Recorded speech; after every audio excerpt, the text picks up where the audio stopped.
Hello, how are you feeling? Welcome to this week's episode, and I am really very, very happy to have Dr. Ravi Kannan with me today.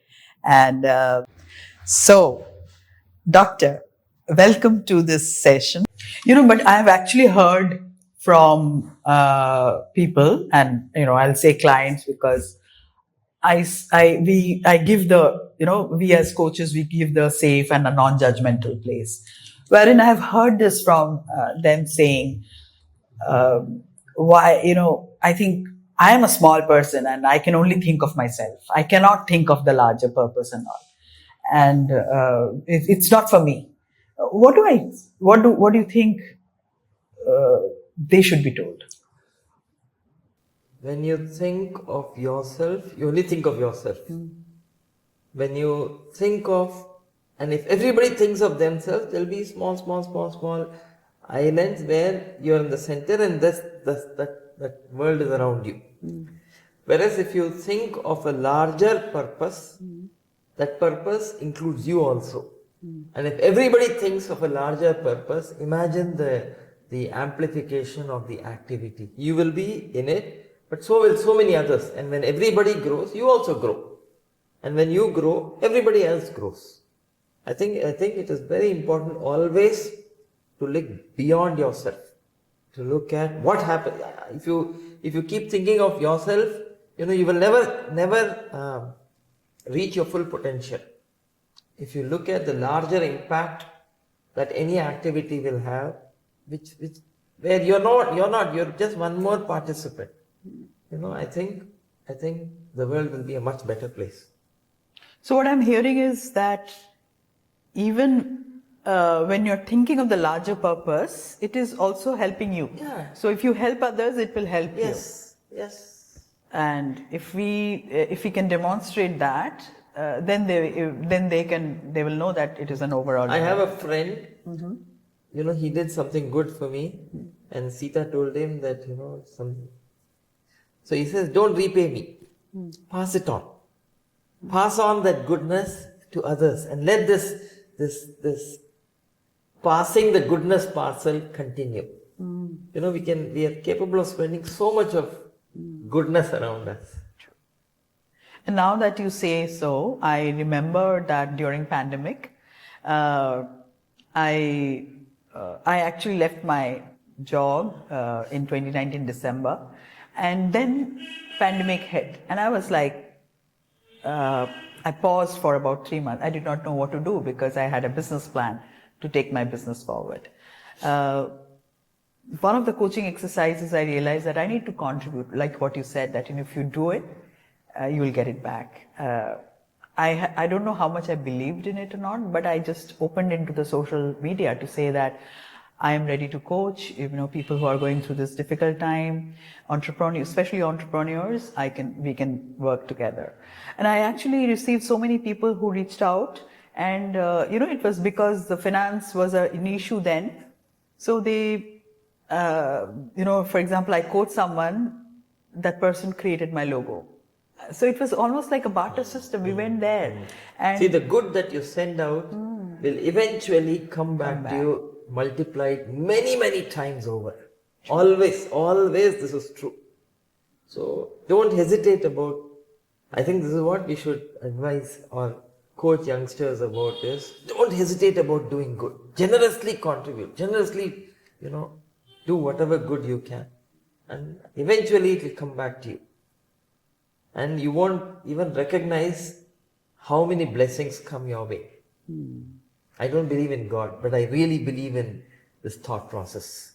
Generously contribute whatever you have and contribute to it. In that context, I also want to bring in Cachar Cancer Hospital, of which Doctor is director, runs completely on support, donations, and contributions from friends of Cachar, I would say. So anything which you want to add on to that? See, contributions, support does not necessarily have to be monetary. Could be time, could be expertise, could be thoughts, could be ideas, could be criticism.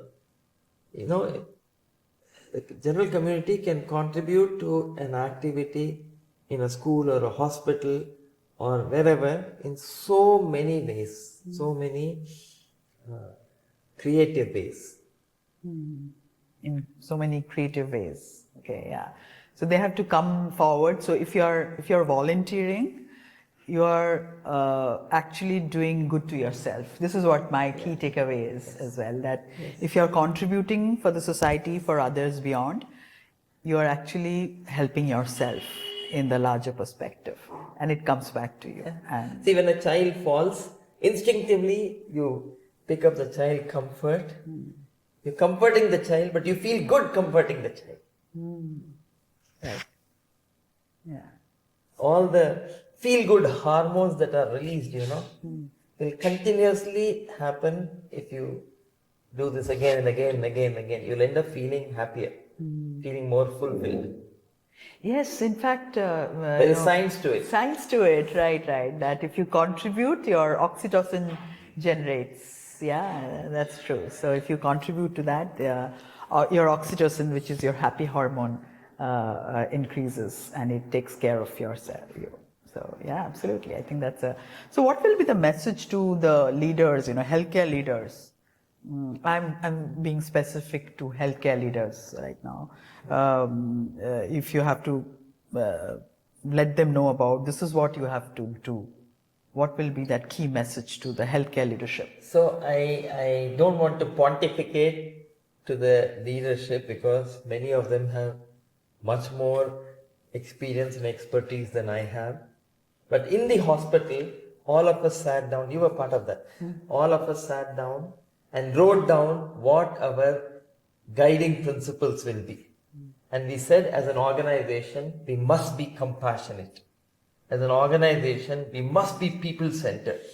Pro-poor, yes, but people-centered. Patients, caregivers, our own colleagues. As an organization, we must build on teamwork. As an organization, we must be frugally innovative. Innovative, but frugally so. As an organization, we must be evidence-based. We must be completely scientific. And lastly, all of us need to cultivate an attitude of gratitude for all the good that comes to us, for all the opportunities that we get to serve. And together, So these are our 6 guiding principles. These are the pillars on which the organization rests. And I think these are good pillars for anybody to try and emulate and adapt and adopt. I agree. I think this is very fundamental yet very foundational for any organization, especially healthcare.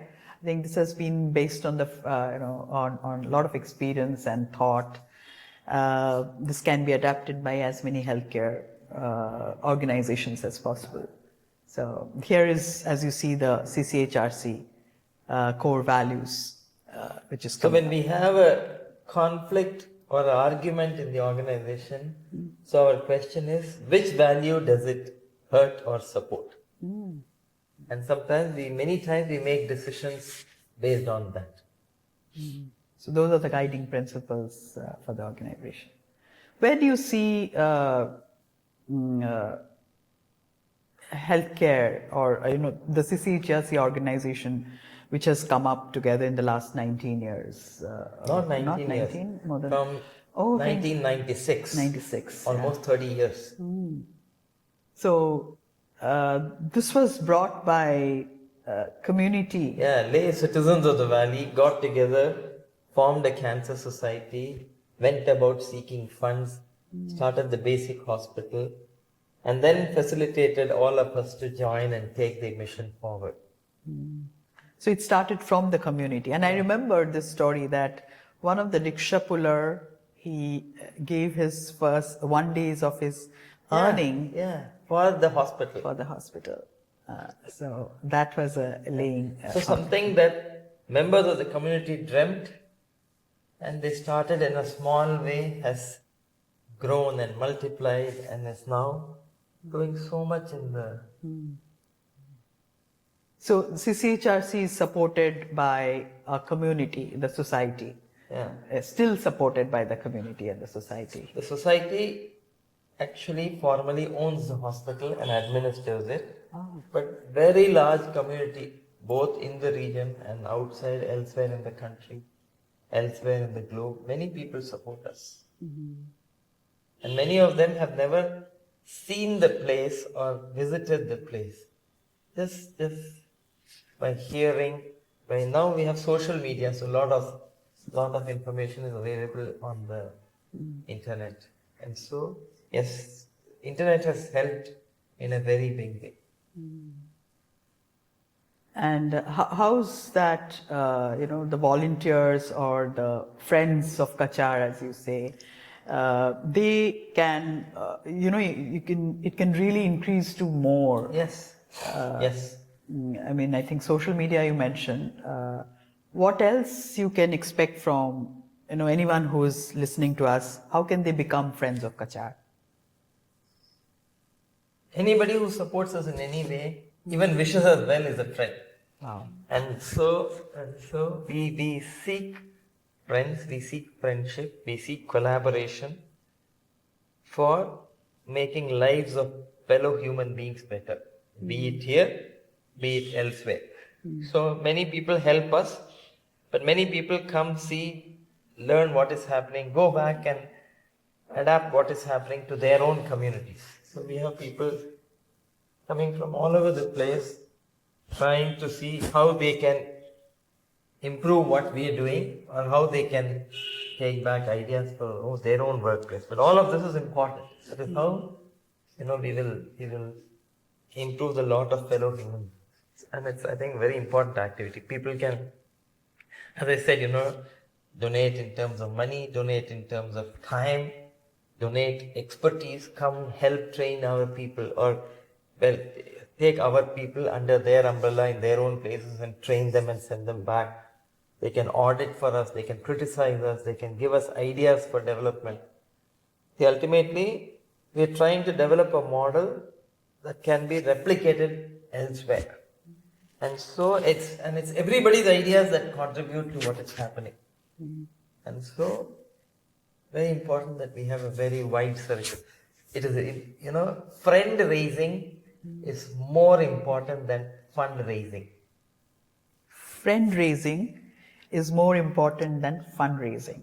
So CCHRC wants more friends, and you can be part of it. And I remember, in my first visit, in around 2020, I think 2020 or 2021, there was some construction happening the first time. And then I saw, and me, someone who loves plants and all, I went around and I say, I think there's not much of plants here. And I remember coming back and you asked for feedback, feed forward. And I wrote, one of the point was this, next time onwards, each time I go, I really see every corner there's a green. And, I feel happy that yes, I mean, truly, I mean, it was a criticism, but it was heard. So you feel important. But also you feel, that's why I think since then, not only me, but so many of my friends has actually traveled, and, we are doing it as part of team coaching to contribute in our own way. So thanks to all those who are supporting the CCHRC initiative.